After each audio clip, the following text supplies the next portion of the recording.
Let's kick things off by challenging the way most of us think about money, work, and security. Robert Kiyosaki's philosophy isn't just about earning a paycheck, it's about shifting your mindset entirely. Instead of focusing on job security and trading hours for dollars, he urges us to see money as a tool and work as a means to build lasting wealth. This approach means looking beyond the comfort of a steady salary and considering how you can create value that pays you over and over again.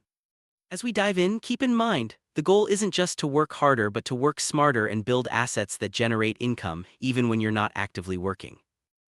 Kiyosaki's first big lesson is that the rich don't work for money, they build or buy assets that make money for them. Think about the traditional approach: you work 40 hours a week and when you stop, so does your income. Now imagine spending months writing a book or designing an online course. Once it's published, it can sell around the clock, sending you royalties while you sleep.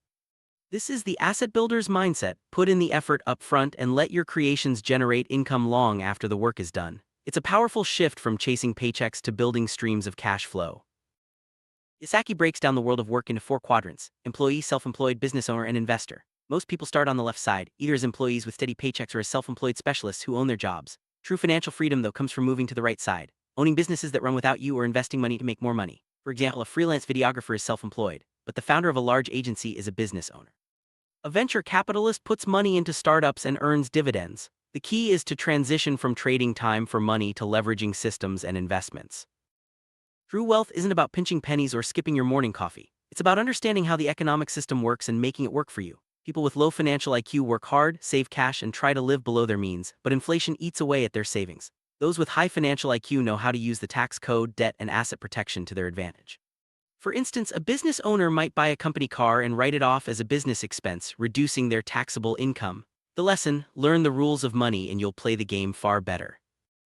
School working together on a test is called cheating, but in business it's called building a team. Great leaders don't need to be the smartest in the room, they need to assemble and guide talented people. Steve Jobs is a perfect example. He was the top engineer or designer, but his vision and leadership brought together world-class experts to create revolutionary products. The takeaway: surround yourself with people who have the skills you lack and focus on leading them toward a shared goal. Success in business is rarely a solo act, it's about collaboration and leadership.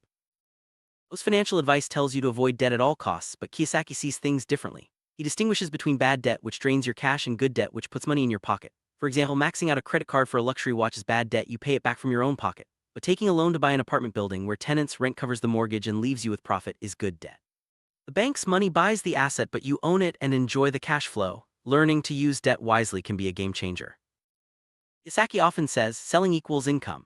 No matter how brilliant your ideas are, if you can't communicate their value, negotiate deals, or inspire others, your ideas won't see the light of day. Take two software developers: one builds a great app but can't sell it, so it goes unnoticed. The other builds a decent app but excels at pitching, marketing, and closing deals, turning it into a thriving business. The difference: sales and communication skill. Master these and you'll open doors to opportunities and income streams you never imagined. Traditional school system teaches us to avoid mistakes and follow the rules. But in the real world, especially in entrepreneurship, mistakes are how you learn and grow. Failing a test in school gets you an F, but launching a product that flops in business is just feedback. It shows you what doesn't work so you can adjust and try again. Success comes from resilience, experimentation, and a willingness to learn from failure. Shift your mindset, see mistakes as lessons, not setbacks, and you'll be much better equipped for the journey to wealth. Oh, how do you put all this into action? First, take jobs for learning, not just for money, especially early in your career. Prioritize roles that teach you sales, communication, and marketing. Next, find your own formula for wealth. Don't just follow the old script of working, saving, and retiring. Instead, build assets, start side projects, and invest profits wisely. Finally, learn the language of money. Study basic accounting so you can read financial statements and spot opportunity. With these steps, you'll be well on your way to thinking and building wealth like the rich.